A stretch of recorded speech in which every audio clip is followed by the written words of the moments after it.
Cheers, guys. I'm your host, Epix. This is episode 6 of the VR show. Thanks, guys, for checking the show out this week. Lots to talk about. It seems, those reports about VR's death, just so far-fetched. The proof is all around us. There's so much happening in terms of technical innovation, in terms of game releases, in and around virtual reality. It's not going anywhere, except it's getting better. We're getting better games. We're getting better hardware. In short, it is an awesome time to be involved in virtual reality, and it's only going to get better. And I kind of see it as a curve, guys. The technology and the comfort levels won't go backwards. They're only going to get better. So what I see is this kind of just this line, an adoption line, if you will. Me, you guys, those of you who are early adopters, those of you who, maybe joined a year or a year and a half later, we purchased along that line because the technology, the software was at that sweet spot for us individually.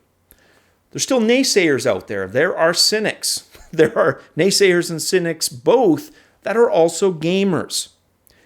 There's a spot on that line for them. We just haven't hit it yet. That's what I believe. I believe it strongly. I know it's the case. And eventually, it's inevitable we're going to bring them on board. And in the meantime, we're going to continue to spread the benefits, the awesomeness that is virtual reality. In short, the potential. There, I said it, because that's what it is. This week, like last week, a handful of some pretty cool titles. We're going to take a look at that in the VR XP section. VR Roundup, lots of little tidbits to cover. In the chat section, we're going to look at a game that was so pivotal to me and to gaming history, Wolfenstein 3D. There's a VR version of that I want to chat about. And guys, a Kickstarter, and you know how I feel about Kickstarters generally. This, to me, is an exception. It's a pretty amazing device, and I would love to have one in the man cave here. It's a 3-motion device is what it's called. We're going to talk about that. So as you see, guys, lots to cover. Why not get started now? Grab a bevy or snack of choice, sit back, chillax, and let's start with VR Roundup. First up, Apple has acquired Aconia Holographics. They are a startup that has focused exclusively on holographics display and holographic storage technology. They're a Colorado company founded in 2012, and they claim roughly 200 patents concerning holography, storage, and optics. They'd raised $11.6 million shortly after their founding in 2012. This, the latest in a string of acquisitions Apple has conducted the last few years within augmented reality. Then, Acer announcing a new business-friendly VR headset a couple of days ago. They're calling it the Acer OJO 500. It borrows a few features from the Samsung Odyssey, such as integrated audio and manual interpupillary distance adjustments. The display, the same as the consumer model, coming in at 1440 by 1440 pixels, and it runs at 90 hertz, which is great. The HMD expected to go on sale for about $400 US in November of this year. Then this, which I'm going to try shortly after recording tonight, it's an app called the WAVEVR, currently in early access beta, currently free. It has brought a couple of concert experiences. One of those is called the Glitch Mob Show. Well, now they're bringing Imogen Heap. According to longtime viewer and long-distance friend Chris Brower, it's an experience not, in caps, to be missed. So I'm definitely going to ensure I do so tonight, or he's never going to let me hear the end of it. But everything I've seen about this, guys, is kind of what I've waxed on in the past in terms of how I see the future of VR and concerts and that potential. This, apparently, a huge step towards that. Next up, Oculus adding over a dozen sessions to their upcoming Connect 5 event. Topics of the added sessions include a range of things like storytelling and social presence. A few of the sessions, for example, first one, creative ways to get more eyes on your app. Another about next generation of storytelling with immersive 6 degree of freedom capture. And another one, breaking the story, emergent narrative from shared experiences. Like I said, you can see the full list of the link for that in the description below. Now for some disappointing news, but hopefully still a possibility for the future. CD Projekt Red, the devs behind titles like The Witcher and upcoming Cyberpunk 2077, have said there will not be a VR version of Cyberpunk 2077. Definitely not welcome news for me, as I'd hoped it would be a possibility. However, with that said, I'm still hopeful that like Skyrim VR or Fallout 4 VR, it will get a VR retrofit at a future date. And as I mentioned in the intro, with VR technology only getting better, maybe that's not entirely a bad thing, but a game like that would have so been a welcome addition to the growing VR library of games. And now, VR XP. Let's start with Titan Arena. Two former God of War devs who founded a studio by the name of Lightbound Studios have just kickstarted a VR first-person shooter called Titan Arena. Now, your first thought may be, wow, this looks pretty similar to Riggs Epics, but under the surface, and indeed even just watching the trailer, it appears quite a bit different. Rather than focusing, for example, just on mechs, it appears to combine mechs with smaller objects to do battle with, as well as a variety of weapons and abilities unique to the task at hand. You know, shades of Shadow of the Colossus in terms of how you can decommission one of the mechs. You can just kind of see this grapple hook style device and then moving around on its back to finally shut it down. So very reminiscent of that game. The preview trailer showing a lot of action, but seemingly paced, in my opinion, really well for VR from what I could see. The Kickstarter states releases for the Rift, Vive, and Windows Mixed Reality in April of 2019. Now, it is an all-or-nothing campaign goal-wise. That means it's 30,000 or bust. So if they don't make it, they won't make it. Kickstarter ends September 27th. Then this title, a boxing title called Creed Rise to Glory, coming September 25th to the Rift, Vive, and PlayStation VR platforms. It's really nice to see more games being released on all three platforms. I've noticed that. It's been very noticeable to me since coming back that that's been the case for an overwhelming majority of titles, which is fantastic. Well, this game from Survios, the studio behind one of my favorite all-time VR games, Raw Data, they have a combat scheme in Creed Rise to Glory that they're calling Phantom Melee Technology, Road to VR, explaining it as a sort of body desynchronization when either your stamina is low or when you're staggered from a powerful punch. The game includes a career mode, free play, and training, which is conducted by a convincing Rocky Balboa sound-alike. Of note is that the title will also be available via VR arcades starting September 25th. And then this title, Torn, from Aspyr Studios, an adventure game that I did a quick look on the other day. While I point out a couple of negatives in the video, for example, the female narrator, I just didn't feel her emotions. They just weren't appropriate for the situation she was finding herself in my opinion. But a lot of positives that, still made me enjoy the overall experience, like the Half-Life 2 anti-gravity style utensil, utility item, whatever the hell you want to call it. It's in this game, and in VR, guys, let me tell you, it so adds to the immersion and the just wow factor.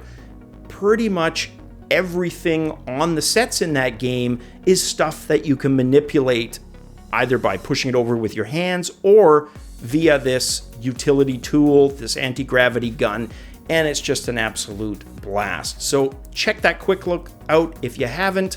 It's been up for about a day now. If this is of interest to you, maybe you can check it out a bit more and make that final decision. Then an update for Marvel Powers United, first patch promising to add new enemies, fix some issues, and add additional objectives to the gameplay. Hopefully this addresses one of the most levied criticisms of the title, which is that it's lacking in challenging gameplay. My guess is some of the changes, like adjusting difficulty levels, rebalancing the health and the damage, should have an impact on that challenge, and as a result, make it a bit more challenging. There's another patch that was announced coming out in October, patch 2, that's going to add and fix even more. So, props to the devs. They didn't just release and run, they're sticking around and supporting the game. Whether I like it or not, that's always a good thing to see. Let's do some VR chatting. So, rewind, take a little bit of a time trip with me, guys. If, you're a millennial, you might still know the history, but if you're a bit of an older gamer like me, or, give or take a decade either way, you probably remember that special moment of PC gaming in the early 90s, which, then kind of led into the mid to late 90s, which was all about graphic acceleration. It was the early 90s, though, and VGA that really cemented the PC as the gaming computer of choice by the masses. You had me and my buddy Exity, who many longtime viewers have seen on Friday gaming episodes. I've known him since grade 4, which is about 36 years now.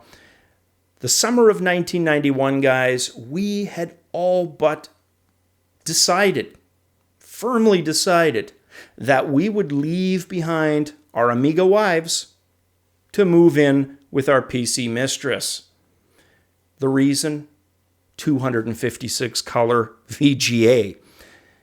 It wasn't that the Amiga wasn't a good computer.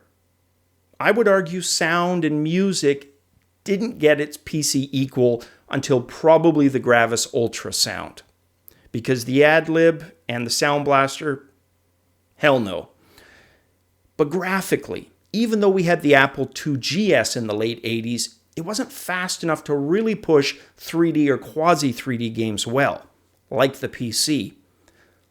So by early 1991, we'd already seen titles on the horizon, or just released, like Wing Commander, in VGA. Titles that were upcoming, like Ultima Underworld, in VGA. Here we get this true 3D game in 256 colors. I can't tell you guys how much of a powerful lure that was. Like I said, we got rid of our Amigas. We purchased our 386 DX40s. With these machines, we were in heaven. 256 color gaming was ours. Wing Commander, probably the game that sold it for us. But upcoming titles like Ultima Underworld that intrigued us. That next year, in 1992, in May, a title was released by pretty much a shareware company, id Software at the time, called Wolfenstein 3D. And those first few levels, like I said, were shareware. They were free, so everybody was able to get this, either from BBSs, demo discs, copying off friends. And guys, it changed gaming, much in the same way that Doom would do it again a few years later. Wolfenstein 3D, which to many of you probably looks like a pixely mess now, was breathtakingly vibrant, visceral, in-your-face gaming, the likes of which no one had experienced. It was so well-paced, so frantic, that to play it was to immediately be addicted to it. You had to have the title. It was safe to say by this point, we'd all but forgotten our Amiga. It would be years later, the nostalgia would return, but that year, hell no. Well, fast forward to virtual reality, and Wolfenstein 3D now available in virtual reality. 10 levels, the first game. And look, for some of you, it may still be a pixely mess, but for nostalgia, hell, just for gaming history, give it a whirl. And if anything, maybe it just gives you that pause to think, holy crap, how far has gaming come? Just in these past couple decades. Because I tell you, you extrapolate that out another 2 decades into the future, guys, virtual reality not only will still be here, it's going to be even more amazing. That's why I think Wolfenstein 3D, not just a fantastic game in its own right, its own place in history, but again, just a nod towards how far we've come. Next up, I want to talk about another Kickstarter device. Now, I know I kind of have mentioned 2 now in this episode, and look, I've backed several Kickstarters, but they've been pretty safe bets. Brian Fargo's In Exile, for example, Wasteland 2, or titles like the Pillars of Eternity. They've all delivered, and I've been happy with them.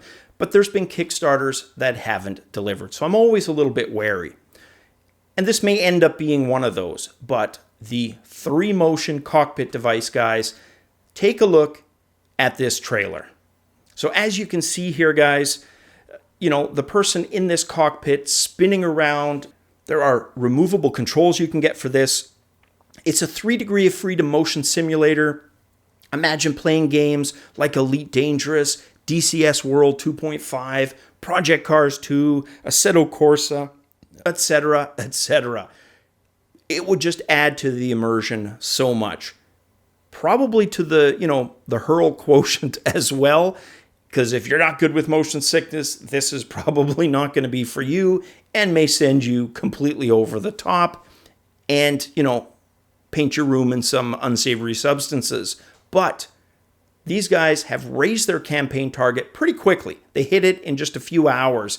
And what's crazy is they hit it based on their super early bird standard simulator pledge. This is a pledge, guys, that is a cool 1,500 quid or just over $2,000 US. They sold them out essentially completely. There weren't a hell of a lot of backers, double digits, yet they raised that. What's interesting is how this cockpit motion simulator works in contrast to others. Many of them require, expensive and extensive hydraulic systems and other mechanism. This one is based on a mouse ball style mechanical design. Just think of it as a mouse in reverse. Instead of the rolling mouse ball, hitting the little wheel, the flywheels, it's the other way around. The flywheels are the, motion mechanism that moves the ball, which in this case is the cockpit that the person sits in. So absolutely amazing potentially for what kind of immersion that thing is going to be able to deliver. This is one of those devices, guys, and I've said this before, that when I get asked, Epix, what's your threshold for spend? And I've said for a VR HMD, kind of all in, $1,500 Canadian. That's controllers, that's the HMD, that's whatever it is, wireless, high resolution, grander field of view, probably my cap. Now, as you can see, the Pimax fits in that comfortably. The Star VR, not so much, but that's kind of that price point. Peripherals, and I've entertained the treadmills in the past, then quickly realized, it was too much initial hype, that they'd be too bulky, and really, I want to do a lot of my gaming seated, not running around. Well, that's where this cockpit thing comes in. You can sit in this, but it's a little over my threshold. Could I do $2,000 US for a device?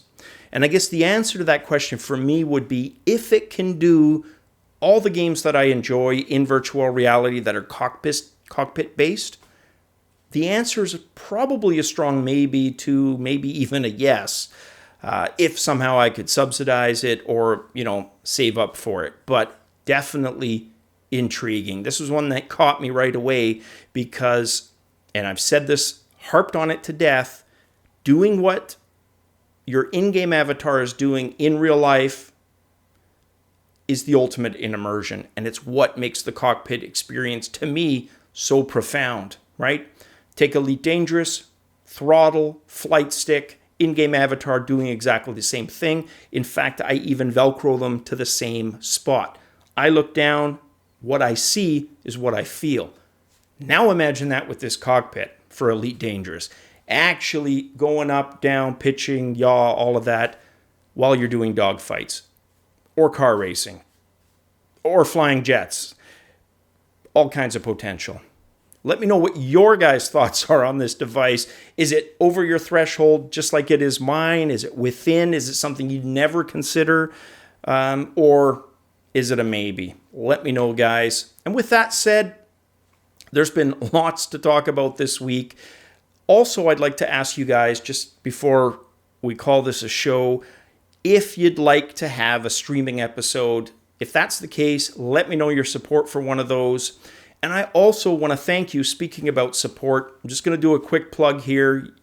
I don't do these often, but I have reactivated my Patreon. And as before, if you pledge, 100% transparency and it goes back into the show. And if you don't, please hit that like button or dislike if you didn't like it, but leave a comment as well. And it can just be a few words about why you disliked it or why you liked it or any other type of question you have. But it so helps push this video and this show, by extension, out to more people. And I'd be super appreciative. But at the end of the day, I'm just happy you're sitting with me and chatting VR. Guys, that's it for this episode. 6 draws to a close. If it's Gaming Friday, hope you had a good one. If it isn't, hope you have a fantastic weekend. Guys, as always, cheers.